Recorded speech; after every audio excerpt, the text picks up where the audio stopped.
السلام علیکم معزز طلباء کرام، اسلامیات اختیاری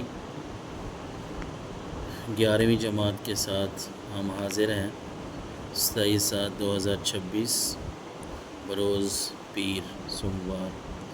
آج کا ہمارا سبق ہے عفو۔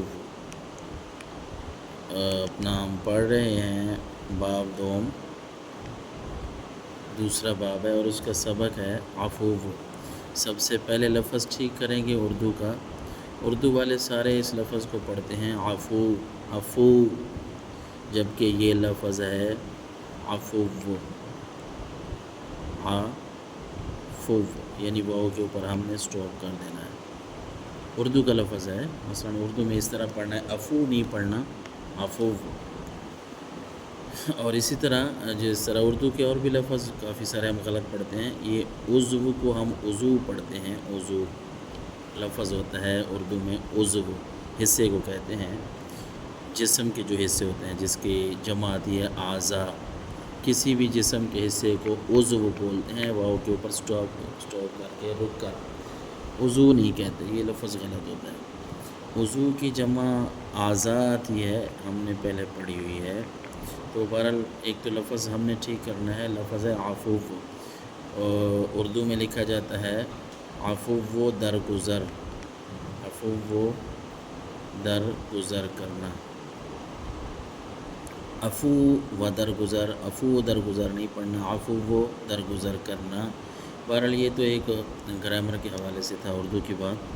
اس عفو کا لغوی معنی جو ہے، لغوی معنی، میں معنی بولتا ہوں، معنی نہیں بولتا، یہ بھی پہلے آپ کو پتہ ہے کہ معنی جو ہے اصل میں اردو میں لفظ معنی ہی ہوتا ہے۔ جیسے ہمارے عام اسکول کالجز میں جو اردو والے حضرات ہیں وہ اس کو معنی پڑھتے ہیں، لیکن اصل لفظ معنی ہی ہوتا ہے۔ بہرحال اس عفو کا جو لغوی معنی ہے وہ ہوتا ہے معاف کرنا، معاف کرنا، درگزر کرنا، یہ بھی مترادف الفاظ ہیں، درگزر کرنا۔ اسی طرح بدلہ نہ لینا، ہاں یہ اہم بات ہے، بدلہ نہ لینا، اس کو کہتے ہیں عفو۔ اس کا اصطلاحی معنی یا ہم اس کی تعریف جب کرتے ہیں تو شریعت میں یا ہماری اردو میں عفو سے کیا مراد ہے؟ کسی کی زیادتی اور برائی کا انتقام کی قدرت کے باوجود معاف کر دینا۔ بات سمجھنے والی ہے، بڑی زبردست چیپٹر ہے، ہماری زندگی میں کام آنے والا ہے۔ زندگی میں کام آنے والا کیسا ہے؟ شریعت کی اصطلاح میں جب ہم سے ایک عفو کسے کہتے ہیں؟ کسی کی زیادتی یا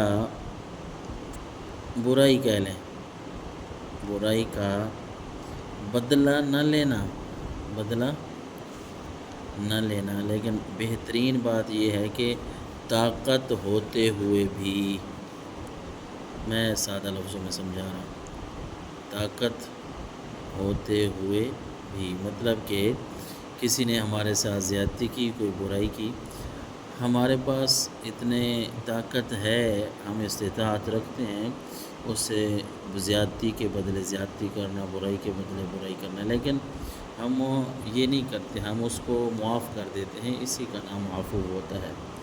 بہت وسیع مضمون ہے ہمارے دین اسلام میں، بلکہ دین اسلام سے ہٹ کر بھی بطور مسلمان، بطور انسان اور بطور اخلاق جو ہے، یہ اخلاق ہمارا یہ فریضہ ہے کہ ہم اس بات کو اپنائیں۔ تو انتقام نہ لینا، بدلہ نہ لینا باوجود طاقت کے، اس کو کہتے ہیں عفو۔ اور حضور اقدس صلی اللہ علیہ وسلم کا ارشاد ہے عفو صرف قادر ہونے کی صورت میں ہوتا ہے۔ یہ حدیث مبارکہ کا مفہوم ہے عفو معاف کرنا قادر ہونے کی صورت میں ہے، مطلب ایک بندہ طاقت رکھتا ہے اور وہ معاف کر دیتا ہے تو اسی کا نام ہوتا ہے عفو، درگزر کرنا۔ اب ہم نے اس کو سمجھنا ہے، چند باتیں